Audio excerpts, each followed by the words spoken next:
സഹോദരങ്ങളെ, സ്വർഗത്തെ അള്ളാഹു പരിചയപ്പെടുത്തിയ ആയത്തുകളും നബി സല്ലല്ലാഹു അലൈഹി വസല്ലം സ്വർഗത്തെ വർണ്ണിച്ച ഹദീസുകളും കണ്ടാൽ നമുക്ക് നമ്മുടെ ജീവിതത്തിൽ മറ്റൊരു ലക്ഷ്യമുണ്ടാവുകയില്ല. നമ്മുടെ വീടാണ് സ്വർഗം, നമ്മുടെ തറവാടാണ് സ്വർഗം. ആദം അലൈഹിസ്സലാം നമ്മുടെ പിതാവ്, അദ്ദേഹം ജീവിച്ച ഭവനമാണ് നമ്മുടെ തറവാടാണ് സ്വർഗം. അവിടേക്ക് തിരിച്ചു പോവുക എന്നുള്ളതാണ് ഈ ഭൗതിക ജീവിതത്തിൽ നമ്മുടെ മുന്നിലുള്ള ലക്ഷ്യം. ആ വീടിന്റെ വിശേഷണങ്ങൾ, സ്വർഗത്തിന്റെ വർണ്ണന അല്ലാഹു തആല ഖുർആനിൽ ഓരോ സ്ഥലത്തും, ഖുർആനിന്റെ തുടക്കത്തിലും ഒടുക്കത്തിലും നടുവിലും നിരവധി ആയത്തുകളിലൂടെ നമുക്ക് വർണ്ണിച്ചു തന്നത് ഈ ലക്ഷ്യം നമ്മൾ മറന്നുപോകാതിരിക്കാൻ വേണ്ടിയാണ്. സ്വർഗത്തെക്കുറിച്ച് അല്ലാഹു പറയുന്നത് നോക്കൂ, അർളുഹസ് സമാവാതു വൽ അർദ്. സ്വർഗത്തിന്റെ വീതി എന്ന് പറയുന്നത് ആകാശഭൂമികളുടെ അത്രയും വിശാലമായിരിക്കും. അതിന്റെ നീളം അപ്പോൾ എത്രയായിരിക്കും? സ്വർഗത്തിന്റെ മതിലിനെ കുറിച്ച് നബി സല്ലല്ലാഹു അലൈഹി വസല്ലം പഠിപ്പിച്ചിട്ടുണ്ട്. സ്വർഗത്തിന്റെ ചുറ്റുമതിൽ ലബിനത്തും മിൻ ദഹബ് വലബിനത്തും മിൻ ഫിദ്ദ. സ്വർണം കൊണ്ടും വെള്ളി കൊണ്ടുമുള്ള ഇഷ്ടികകളാണ് ആ മതിലിലുള്ളത്. സ്വർഗത്തിന്റെ വാതിലുകളെ കുറിച്ച്, സ്വർഗത്തിന്റെ തുടക്കം മുതൽ അവസാനം വരെയുള്ള വിശദാംശങ്ങൾ നമുക്ക് പഠിപ്പിച്ചു തന്നു. നമ്മുടെ മനസ്സിൽ ആ ചിത്രമുണ്ടാകാൻ വേണ്ടി, നമ്മുടെ ലക്ഷ്യത്തെക്കുറിച്ചുള്ള ബോധമുണ്ടാകാൻ വേണ്ടി. സ്വർഗത്തിലെ വാതിൽ എങ്ങനെയായിരിക്കും? നബി സല്ലല്ലാഹു അലൈഹി വസല്ലം പറഞ്ഞത്, മദീന മുതൽ ഹജർ പട്ടണം വരെ, അഥവാ ജസീറത്തുൽ അറബ്, അറേബ്യൻ ഉപഭൂഖണ്ഡം മുഴുവൻ ആയിരക്കണക്കിന് കിലോമീറ്റർ അത്രയും വിശാലമായിരിക്കും സ്വർഗത്തിന്റെ ഒരു വാതിൽ. അങ്ങനെയുള്ള 8 വാതിലുകളുണ്ട്. ആ 8 വാതിൽ, ഇത്രയും വിശാലമായ ഈ വാതിൽക്കൽ തിരക്കനുഭവപ്പെടുന്ന ഒരു ദിവസം വരാനുണ്ട്. അല്ലാഹു സുബ്ഹാനഹു വ തആല അവിടെ ഒരുമിച്ച് കൂടുന്ന ആളുകളിൽ നമ്മയും നമ്മുടെ മാതാപിതാക്കളെയും മക്കളെയും സഹോദരങ്ങളെയും ഉൾപ്പെടുത്തുമാറാകട്ടെ. ഈ സ്വർഗത്തിൽ പ്രവേശിച്ചു കഴിഞ്ഞാൽ, ഈ വാതിൽ കടന്നാൽ എന്താണ് കാണാനുള്ളത്? സ്വർഗത്തിന്റെ തറയെന്ന് പറയുന്നത്, സ്വർഗത്തിലുള്ള നിലമെന്ന് പറയുന്നത്, അവിടെ മനോഹരമായ പുല്ല് വിരിച്ചിട്ടുണ്ട്. ഒരു പുൽ മൈതാനം പോലെയാണ് സ്വർഗം. ആ പുല്ലിന്റെ നിറം കടുത്ത മഞ്ഞ, ചുവപ്പിനോടെടുത്ത മഞ്ഞ നിറമാണ്. കുങ്കുമമാണ് ആ പുല്ല്. കുങ്കുമത്തിന്റെ നിറവും മണവുമായിരിക്കും സ്വർഗത്തിന്റെ മൈതാനത്തിലുണ്ടാവുക. അങ്ങനെ ആ സുന്ദരമായ പുൽമൈതാനത്തൂടെ നടന്നുപോയാൽ നമ്മുടെ സ്വർഗാവകാശികളുടെ പാദസ്പർശമേറ്റ് ഈ പുല്ലിൽ നിന്ന് ഇളകി വരുന്ന മണ്ണെന്താണ്, പൊടിപടലങ്ങൾ എന്താണ്? ഒരു ഹദീസിൽ കാണാം, തുറാബുഹൽ മിസ്ക്. സ്വർഗത്തിലെ മണ്ണെന്ന് പറയുന്നത് കസ്തൂരിയാകുന്നു. ഭൂമിയിൽ ഒരു മനോഹരമായ പുൽമൈതാനത്തുകൂടി എത്ര വൃത്തിയിലും ശ്രദ്ധയിലും പരിപാലിക്കുന്നതാണെങ്കിലും നടന്നു പോകുമ്പോൾ നമ്മുടെ കാലിൽ തറക്കുന്ന ചെറിയ കല്ലുണ്ടാകും, മണൽത്തരികളുണ്ടാകും, മണ്ണുണ്ടാകും, മാലിന്യങ്ങളുണ്ടാകും. അതിന് പകരം സ്വർഗത്തിലെ ഈ പുൽമൈതാനത്തുള്ളത് തുറാബുഹൽ മിസ്ക്, കസ്തൂരിയായിരിക്കും. ഇനി നടന്നു പോകുമ്പോൾ ഈ സ്വർഗത്തിലെ ഈ മൈതാനത്ത് കാണുന്ന കല്ലുകൾ എന്താണ്? ഹസ്ബാഉഹ അൽ ജൗഹർ വൽ ലുഅ്ലു. സ്വർഗത്തിലെ ചരൽ എന്ന് പറയുന്നത്, ചരൽ കല്ലുകൾ എന്ന് പറയുന്നത് അത് അൽ ജൗഹർ വൽ ലുഅ്ലു, മുത്തും പവിഴവുമായിരിക്കും. ഈ മനോഹരമായ സ്വർഗത്തോപ്പുകളിൽ നമുക്കറിയാവുന്നതുപോലെ നദികളുണ്ട്, പാലിന്റെ അരുവികളുണ്ട്. അതെന്ന് ഈ പാലിന്റെ അരുവികൾ എന്ന് പറയുന്നത് ഒരു പശുവിന്റെ വയറ്റിൽ നിന്ന് വന്നതല്ല, ഒരു കാലിയുടെ വയറ്റിൽ നിന്ന് വന്നതല്ല, അല്ലാഹു തആല സൃഷ്ടിച്ച അതിവിശിഷ്ടമായ പാൽ. അതുപോലെ തന്നെ ഒരിക്കലും കലങ്ങാത്ത ശുദ്ധജലമുണ്ട്. ശുദ്ധജലത്തിന്റെ കുടിക്കാൻ പറ്റുന്ന വെള്ളത്തിന്റെ അരുവികളുണ്ട്. തേനിന്റെയും കള്ളിന്റെയും അരുവിയുണ്ട്. ലദ്ദത്തുൻ ലിശാരിബീൻ, കുടിക്കുന്നവർക്ക് ആസ്വദിക്കാൻ മാത്രം ഒരുക്കി വെച്ചിട്ടുള്ള മദ്യമാണ് സ്വർഗത്തിലുള്ളത്. ദുനിയാവിലെ മദ്യത്തിന്റെ യാതൊരു ദോഷങ്ങളുമില്ലാത്ത മദ്യം. സ്വർഗത്തിലെ മരങ്ങളെക്കുറിച്ച്, ചെടികളെക്കുറിച്ച് റസൂലുള്ളാഹി സ്വല്ലല്ലാഹു അലൈഹി വസല്ലം വിവരിച്ചിട്ടുണ്ട്. സ്വർഗത്തിലെ മരങ്ങൾ കണ്ണെത്താത്തത്രയും ദൂരം വിശാലമായ തണലുള്ള വൃക്ഷങ്ങളായിരിക്കും. ആ വൃക്ഷത്തിന്റെ തണലിലൂടെ ഒരു കുതിരക്കാരൻ കുതിരപ്പുറത്ത് യാത്ര ചെയ്താൽ വർഷങ്ങളെടുക്കും ഒരു ചെടിയുടെ, ഒരു മരത്തിന്റെ തണൽ മുറിച്ചു കടക്കാൻ. അത്രയും വിശാലമായ തണലുള്ള മരങ്ങൾ. അതുപോലെ ആ മരച്ചുവട്ടിൽ കാണുന്നത് പറഞ്ഞതുപോലെ കുങ്കുമത്തിന്റെ പുല്ല്, അതിനിടയിൽ മുത്തും പവിഴവുമായ കല്ലുകൾ, മണ്ണും പൊടിയും, മണ്ണിനും പൊടിക്കും പകരം നബി സല്ലല്ലാഹു അലൈഹി വസല്ലം ഹദീസിൽ പറഞ്ഞതുപോലെ കസ്തൂരിയായിരിക്കും, മിസ്കായിരിക്കും സ്വർഗത്തിലുണ്ടാവുക. സ്വർഗത്തിലെ ഭക്ഷണം എന്താണ്? സ്വർഗത്തിലെ ഭക്ഷണത്തെ കുറിച്ച് ഖുർആനിലും ഹദീസിലും കാണാം. സ്വർഗത്തിൽ ഭക്ഷണം കഴിക്കുന്നത് വിശപ്പ് മാറാൻ വേണ്ടിയല്ല. സ്വർഗത്തിലെ ഭക്ഷണത്തെ കുറിച്ച് ഫാക്കിഹത്ത് എന്നാണ് പറഞ്ഞത്. ഫാക്കിഹത്ത് എന്ന് പറഞ്ഞാൽ വിശപ്പ് മാറിയതിനു ശേഷം, വിശപ്പടക്കാൻ വേണ്ടി അല്ലാതെ കഴിക്കുന്ന ഭക്ഷണത്തിനാണ് ഫാക്കിഹത്ത് എന്ന് പറയുക. ആസ്വദിക്കാൻ വേണ്ടി, അതിന്റെ രുചി അറിയാൻ വേണ്ടി മാത്രം കഴിക്കുന്ന ഭക്ഷണം. അങ്ങനെയുള്ള സ്വർഗത്തിലെ ഈ പഴങ്ങളെക്കുറിച്ച് ഖുർആനിൽ പരാമർശിച്ചത് കാണാം. ലാ മഖ്തൂഅ, ഒരിക്കലും അറ്റുപോകാത്തത്. ദുനിയാവിലെ പഴങ്ങൾ കാലാവസ്ഥക്കനുസരിച്ച് മാറിക്കൊണ്ടിരിക്കും. എല്ലാ സമയത്തും ഒരേ പഴങ്ങൾ ലഭിക്കുകയില്ല. സ്വർഗത്തിൽ അത് ബാധകമല്ല. വർഷം മുഴുവനും എല്ലാ പഴങ്ങളും ലഭ്യമായിരിക്കും. വലാ മംനൂഅ, അതൊരാൾക്കും തടയപ്പെടുകയില്ല. ദുനിയാവിൽ നമ്മൾ ഇഷ്ടപ്പെട്ട ഫലവർഗ്ഗങ്ങൾ നമുക്ക് കിട്ടിയാലും അത് കഴിക്കാൻ തടസ്സങ്ങൾ ഉണ്ടാകും, രോഗങ്ങൾ ഉണ്ടാവാം, അല്ലെങ്കിൽ അതിന്റെ വില കൂടുതൽ കാരണം നമുക്ക് അനുഭവിക്കാൻ സാധിക്കാതെ വരാം. അങ്ങനെയുള്ള തടസ്സങ്ങളൊന്നുമില്ല. ദാനിയ ഖുതൂഫുഹ ദാനിയ എന്നാണ് പറഞ്ഞത്. ഈ പഴക്കുലകൾ അത് അന്വേഷിച്ച് അങ്ങോട്ട് പോകേണ്ടതില്ല. അത് കഴിക്കാൻ ആഗ്രഹിക്കുന്നവന്റെ അടുത്തേക്ക് അവ ഇങ്ങോട്ട് ചാഞ്ഞ് ചെരിഞ്ഞ് അവന്റെ അടുത്തെത്തും. ഇതാണ് സ്വർഗത്തിലെ ഭക്ഷണം. സ്വർഗത്തിലെ വീടുകളെ കുറിച്ച് നബി സല്ലല്ലാഹു അലൈഹി വസല്ലം പറഞ്ഞു, ലിൽ മുഅ്മിനി ലുഅത്തുൻ മുജവ്വഫ, മുഅ്മിനായ ഓരോരുത്തനും ഉൾഭാഗം അത് ശൂന്യമായിട്ടുള്ള മുത്തിന്റെ വീടുകളുണ്ട്. ആ വീടുണ്ടാക്കിയിരിക്കുന്നത് മുത്തുകൊണ്ടാണ്. ഉൾഭാഗം തുറന്നെടുത്ത ഒരു മുത്തായിരിക്കും സ്വർഗത്തിലെ വീട്. ആ വീടിന്റെ വലുപ്പം എത്രയാണ്? 600 മൈൽ ഉയരമുള്ളതായിരിക്കും ഈ വീട്. 600 മൈൽ എന്ന് പറഞ്ഞാൽ 100 കിലോമീറ്ററോളം. അത്രയും ഉയർച്ചയുള്ള വീടുകളായിരിക്കും ഓരോരുത്തർക്കും അല്ലാഹു തആല ഒരുക്കി വെച്ചിട്ടുള്ളത്. സ്വർഗത്തിലെ വീടുകളെ കുറിച്ച് നബി സല്ലല്ലാഹു അലൈഹി വസല്ലം മറ്റൊരു ഹദീസിൽ പറഞ്ഞു, ഇന്ന ഫിൽ ജന്നതി ഗുറഫൻ, സ്വർഗത്തിൽ ചില കൊട്ടാരങ്ങളുണ്ട്, വീടുകളുണ്ട്.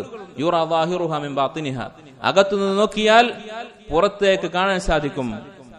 അകത്തുനിന്ന് നോക്കിയാൽ പുറം കാണാൻ സാധിക്കുന്ന തരത്തിലുള്ള വീടുകൾ, ചില്ലുകൊണ്ടുള്ള വീടുകൾ. അതിന്റെ അവസ്ഥ എന്താണ്? ആ വീട് അള്ളാഹു ഒരുക്കി വെച്ചിരിക്കുന്നത് ആർക്ക് വേണ്ടിയാണ്? അഅദഹു ലിമൻ അത്അമ തആം വഅലാനൽ കലാം വസല്ല ഫിൽ ലൈലി വന്നാസു നിയാം.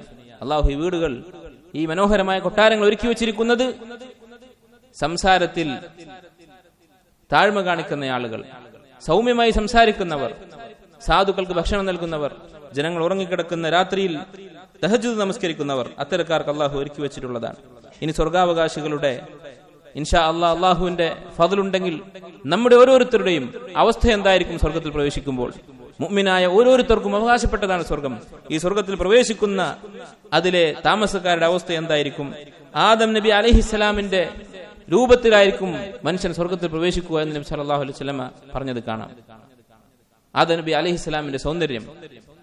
അതുപോലെ തന്നെ അവർ ഹദീസിൽ കാണാം, ഇന്ന അഹ്ലൽ ജന്ന യദ്ഖുലൂനഹാ ജുർദൻ മുർദൻ മുകഹ്ഹലീൻ, അവർ സ്വർഗത്തിൽ പ്രവേശിക്കുക ശരീരത്തിൽ രോമങ്ങളില്ലാത്ത, അതുപോലെ തന്നെ യുവത്വം തുടിച്ചു നിൽക്കുന്ന അവസ്ഥയിലായിരിക്കും സ്വർഗത്തിൽ പ്രവേശിക്കുന്നത്.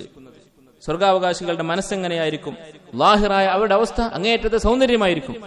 ഒരു ഹദീസിൽ ഇമാം അബൂ ഹാത്തിം റഹിമഹുല്ലാ, അതുപോലെ ഷെയ്ഖ് അൽബാനി റഹിമഹുല്ലാ, ഇവരൊക്കെ സ്വഹീഹ് എന്ന് പറഞ്ഞിട്ട് ഒരു ഹദീസിൽ കാണാം, അലാ 30 ഔ 33 സന, 30 വയസ്സ് അല്ലെങ്കിൽ 33 വയസ്സ് ഉള്ള അവസ്ഥയിലായിരിക്കും അവർ സ്വർഗത്തിൽ പ്രവേശിക്കുക. സ്വർഗത്തിൽ ജീവിക്കുന്നിടത്തോളം കാലം, അഥവാ അറ്റമില്ലാത്ത കാലം, ശാശ്വതരായി അവരിതേ പ്രായത്തിൽ തുടരുന്നതായിരിക്കും. ഇതാണ് ലാഹിറായ അവസ്ഥ. യുവത്വവും സൗന്ദര്യവും അങ്ങേയറ്റത്തെ യുവത്വത്തിന്റെ പൂർണ്ണതയുമായിരിക്കും ഉണ്ടാവുക. ഇനി നമ്മുടെ ബാത്തിൻ, നമ്മുടെ ഉള്ളെങ്ങനെയായിരിക്കും, ഖൽബെങ്ങനെയായിരിക്കും? അല്ലാഹു തആല പറഞ്ഞു, വനസഅനാ മാ ഫീ സുദൂരിഹിം മിൻ ഗിൽ, അവരുടെ മനസ്സിലുള്ള എല്ലാവിധ ന്യൂനതകളും എല്ലാവിധ രോഗങ്ങളും അത് പറിച്ചെടുക്കുന്നതാണ്. അല്ലാഹു അത് നീക്കിക്കളയുന്നതാണ്. ദുനിയാവിൽ ജീവിക്കുമ്പോൾ നമ്മുടെ മനസ്സിൽ ധാരാളം ന്യൂനതകളുണ്ട്, ദോഷങ്ങളുണ്ട്, കുറവുകളുണ്ട്. അസൂയയും പകയും മത്സരവും അതുപോലെ തന്നെ മറ്റു പല അസുഖങ്ങളും നമ്മുടെ ഖൽബിനുണ്ട്. ഇതെല്ലാം അല്ലാഹു തആല ആഖിറത്തിൽ സ്വർഗാവകാശികളുടെ മനസ്സിൽ നിന്ന് എടുത്തു നീക്കും. അങ്ങനെ ബാഹ്യവും ആന്തരികവുമായ സൗന്ദര്യത്തോടുകൂടി, പൂർണ്ണതയോടുകൂടിയായിരിക്കും മുഅ്മിനീങ്ങൾ സ്വർഗത്തിൽ പ്രവേശിക്കുക. സ്വർഗത്തിലെ സ്ത്രീകളെക്കുറിച്ച് അല്ലാഹു തആല വർണ്ണിച്ചിട്ടുണ്ട്.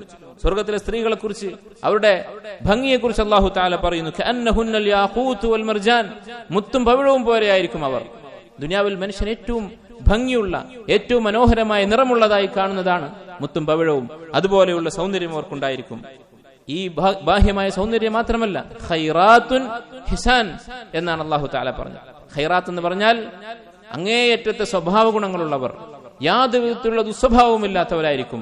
ഹിസാൻ, അതോടൊപ്പം അങ്ങേയറ്റത്തെ സൗന്ദര്യമുള്ളവരുമായിരിക്കും. ഇങ്ങനെയാണ് സ്വർഗത്തിലെ സ്ത്രീകളുടെ അവസ്ഥ. ഹൂറുൽ ഐനിന്റെ അവസ്ഥ, അല്ലാഹു സ്വർഗാവകാശികളായ മുഅ്മിനീങ്ങൾക്ക് വേണ്ടി സൃഷ്ടിച്ചിട്ടുള്ള ഹൂറുൽ ഐനെ കുറിച്ചാണ് അവൻ പറയുന്നത്. അവരുടെ ചർമ്മത്തെക്കുറിച്ച്, തൊലിയെക്കുറിച്ച് അല്ലാഹു പറഞ്ഞു, കഅന്നഹുന്ന ബൈദുൻ മക്നൂൻ, അവർ പൊതിഞ്ഞു വെച്ച ഒരു പക്ഷിയുടെ മുട്ട പോലെയായിരിക്കും. എന്താണ് മുട്ടയുടെ പ്രത്യേകത? അതിന്റെ തോടിനകത്ത് ഈ വസ്തുവിന്റെ മാർദ്ദവം നഷ്ടപ്പെടാത്ത രൂപത്തിൽ അല്ലാഹു അതിനെ സംരക്ഷിച്ചിരിക്കുന്നു. അതുപോലെ ആയിരിക്കും അവരുടെ ചർമ്മം. അവരുടെ സ്വഭാവത്തെക്കുറിച്ചും പ്രായത്തെക്കുറിച്ചും പറഞ്ഞു. ഉറുബൻ അത്റാബ, ഉറുബ് എന്ന് പറഞ്ഞാൽ തങ്ങളുടെ ഇണകളോട് അങ്ങേയറ്റം സ്നേഹത്തോടെ സംസാരിക്കുന്നവർ, അങ്ങനെയുള്ളവരായിരിക്കും. അത്റാബ, അവരുടെ പ്രായം അത് ഒരേ അവസ്ഥയിലായിരിക്കും, ഒരിക്കലും മാറ്റമില്ലാത്തതായിരിക്കും. തന്റെ ഇണയുടെ പ്രായമായിരിക്കും, അവരുടെ രണ്ടുപേരുടെയും പ്രായം ഒരിക്കലും കൂടാനും പോകുന്നില്ല. ഇതാണ് സ്വർഗത്തിലെ സ്ത്രീകളുടെ അവസ്ഥ. ഒരു ഹദീസിൽ കാണാം, സ്വർഗാവകാശിയായ ഒരു സ്ത്രീ, സ്വർഗത്തിലെ ഹൂറുൽ ഐനിൽപ്പെട്ട ഒരു സ്ത്രീ, അവരുടെ തലയിലെ തട്ടം അത് ഈ ഭൂമിയിലേക്ക്, ഒന്നാം ആകാശത്തേക്ക് വന്നാൽ ഭൂമി മുഴുവൻ ഖിയാമത്ത് നാൾ വരെ സുഗന്ധം കൊണ്ട് നിറഞ്ഞു നിൽക്കും. അതുപോലെ തന്നെ നബി സല്ലല്ലാഹു അലൈഹി വസല്ലം പറഞ്ഞ ധാരാളം വർണ്ണനകൾ ഹദീസുകളിൽ ഹൂറുൽ ഐനെ കുറിച്ച് കാണാം. ഇതെല്ലാം ഹൂറുൽ ഐനെ കുറിച്ചാണ്. എന്നാൽ ദുനിയാവിലുള്ള മുഅ്മിനീങ്ങളായ സ്ത്രീകളാണെങ്കിലോ, വിശ്വാസിനികളായ സ്ത്രീകളാണെങ്കിലോ, അവർ ഹൂറുൽ ഐനേക്കാൾ അഫ്ദലായിരിക്കും, അവരെക്കാൾ സുന്ദരികളായിരിക്കും, അവരെക്കാൾ സൽസ്വഭാവികളായിരിക്കും. എന്തുകൊണ്ടാണ് വിശുദ്ധ ഖുർആനിലും സുന്നത്തിലും ഇങ്ങനെ പുരുഷന്മാരെ കുറിച്ച് വർണ്ണിക്കാത്തത്? പുരുഷന്മാർക്ക് വേണ്ടി സ്ത്രീകളെ കുറിച്ച് വർണ്ണിച്ചിരിക്കുന്നു. സ്ത്രീകൾക്ക് തങ്ങളുടെ ഇണകളെ കുറിച്ച് എന്തുകൊണ്ടാണ് അള്ളാഹു വർണ്ണിച്ചു കൊടുക്കാത്തത്? അതിന്റെ ഉത്തരം വളരെ ലളിതമാണ്. സ്ത്രീകൾ എന്ന് പറഞ്ഞാൽ ഹയാ കൊണ്ട് അറിയപ്പെട്ടവരാണ്. അവരുടെ അടിസ്ഥാന സ്വഭാവമാണ് ലജ്ജ എന്ന് പറയുന്നത്. ലജ്ജയുള്ളവർക്ക് അവരുടെ ഇണകളെ കുറിച്ച് വർണ്ണിക്കുന്നത് അവർ ഇഷ്ടപ്പെടുകയില്ല. പുരുഷന്മാരങ്ങനെയല്ല. അതുകൊണ്ടാണ് അള്ളാഹു തആല സ്ത്രീകളെ കുറിച്ച് മാത്രം വർണ്ണിച്ചത്. അതിനർത്ഥം അവർക്ക് സ്വർഗത്തിൽ പുരുഷന്മാരില്ല എന്നല്ല. സ്വർഗത്തിൽ ഒറ്റയായിക്കൊണ്ട് ആരും ഉണ്ടാവുകയില്ല എന്ന് ഹദീസിൽ വന്നിട്ടുള്ളതാണ്. ഇനി സഹോദരങ്ങളെ നോക്കൂ, നിങ്ങൾ സ്വർഗത്തിൽ പ്രവേശിക്കുന്ന അവസാനത്തെ ആളെ കുറിച്ച് ഹദീസുകളിൽ കാണാം. നബി സല്ലല്ലാഹു അലൈഹി വസല്ലമ സ്വർഗത്തിൽ പ്രവേശിക്കുന്ന അവസാനത്തെ ആളെ കുറിച്ച് പറഞ്ഞു തന്നിരിക്കുന്നു. അഥവാ ഏറ്റവും വലിയ പാപിയായ മുസ്ലിം, സ്വർഗത്തിൽ മുസ്ലിമീങ്ങളെ, മുഅ്മിനീങ്ങളെ പ്രവേശിക്കുകയുള്ളൂ. ഏറ്റവും അവസാനം പ്രവേശിക്കുന്നവൻ ഏറ്റവും ഈമാൻ കുറഞ്ഞവനായിരിക്കും, ഏറ്റവും വലിയ മഹാപാപി. അവനെ കുറിച്ച് ഹദീസിൽ കാണാം, അവൻ സ്വർഗത്തിൽ പ്രവേശിക്കും. ദൂരെ നിന്ന് സ്വർഗത്തിന്റെ അടുത്തുള്ള ഒരു മരം അവൻ കാണും. അള്ളാഹുവിനോട് ചോദിക്കും, അള്ളാഹുവേ, ഈ മരത്തിന്റെ തണലിൽ ഞാൻ ഇരിക്കട്ടെ എന്ന് അനുവാദം ചോദിക്കും. അള്ളാഹു താല അവന് അനുവാദം നൽകും. മറ്റൊന്നും ചോദിക്കരുത് എന്ന വ്യവസ്ഥയിൽ അവൻ ആ മരം കാണുമ്പോൾ അതിന്റെ അടുത്തെത്തുമ്പോൾ അടുത്ത മരത്തിന്റെ അടുത്തേക്ക് പോകാൻ ചോദിക്കും. അങ്ങനെ അടുത്തടുത്തെത്തി സ്വർഗത്തിന്റെ പുറത്തെത്തും. അവൻ സ്വർഗത്തിൽ പ്രവേശിക്കാൻ അനുവാദം ചോദിക്കും. അള്ളാഹു താല അവൻ സ്വർഗത്തിൽ പ്രവേശിപ്പിക്കുക മാത്രമല്ല, അവനോട് പറയും, ഉദ്ഖുലുൽ ജന്ന, നീ സ്വർഗത്തിൽ പ്രവേശിക്കുക. ഫഇന്ന ലക മിസ്ല ദുനിയ വഅശ്റത അംസാലിഹ, നിനക്ക് ഈ ദുനിയാവിലെ സുഖങ്ങൾ മുഴുവനും അതിന്റെ 10 ഇരട്ടിയുമുണ്ട്. ദുനിയാവിന്റെ 10 ഇരട്ടി എന്ന് പറഞ്ഞാൽ എന്താണ്? ഈ ദുനിയാവിൽ ആദം അലൈഹിസ്സലാം മുതൽ അവസാനത്തെ മനുഷ്യൻ വരെ എന്തൊക്കെ സുഖങ്ങൾ അനുഭവിച്ചിട്ടുണ്ടോ, അത് ഭക്ഷണമാകട്ടെ, വസ്ത്രമാകട്ടെ, മറ്റുള്ള സമ്പത്തോ അധികാരമോ, എന്തൊക്കെ സുഖങ്ങളുണ്ടോ അതിന്റെ 10 ഇരട്ടി നിനക്കുണ്ടെന്ന് പറയും. ഈ പാപിയായ മനുഷ്യൻ പറയും, അതസ്ഖറു ബി വഅൻതൽ മലിക്, എല്ലാത്തിന്റെയും ഉടമയായ നീ എന്നെ പരിഹസിക്കുകയാണോ? എന്നെ പരിഹസിക്കേണ്ട കാര്യം എന്താണ് എന്ന് ചോദിക്കും. അയാൾ വിശ്വസിക്കുകയില്ല. അല്ലാഹു സുബ്ഹാനഹു വ തആല അവനെ സ്വർഗത്തിൽ പ്രവേശിപ്പിക്കും. ഈ സംഭവം പറഞ്ഞ് റസൂലുള്ളാഹി സ്വല്ലല്ലാഹു അലൈഹി വസല്ലമ തന്റെ അണപ്പല്ല് പുറത്തു കാണുന്ന വിധത്തിൽ ചിരിച്ചു എന്നാണ് ഇതിന്റെ റിപ്പോർട്ടർ പറയുന്നത്. അഥവാ അത്രയും ആണ് അള്ളാഹുവിന്റെ ഖറം, അള്ളാഹുവിന്റെ ഔദാര്യം. ഏറ്റവും വലിയ പാപിയായ മുഅ്മിന് അള്ളാഹു നൽകുന്ന പ്രതിഫലമാണ്. അങ്ങനെയാണെങ്കിൽ സാധാരണ മുസ്ലിമീങ്ങൾക്ക്, മുഅ്മിനീങ്ങൾക്ക്, അമലു സ്വാലിഹാത്തുകൾ ചെയ്തിട്ടുള്ള ആളുകൾക്ക് എത്രയായിരിക്കും സ്വർഗത്തിലെ പ്രതിഫലം? എത്രയായിരിക്കും അവർക്ക് അള്ളാഹു നൽകുന്ന ആദരവ്? എത്ര വിശാലമായിരിക്കും അള്ളാഹു അവർക്ക് നൽകുന്ന പ്രതിഫലം? അള്ളാഹു തആല നമ്മെ അക്കൂട്ടത്തിൽ ഉൾപ്പെടുത്തുമാറാകട്ടെ. സ്വർഗത്തിലെ ഉന്നതമായ പദവികൾ നമുക്കും നമ്മുടെ മാതാപിതാക്കൾക്കും മുസ്ലിമീങ്ങളായ എല്ലാ സഹോദരി സഹോദരന്മാർക്കും അള്ളാഹു നൽകി അനുഗ്രഹിക്കുമാറാകട്ടെ.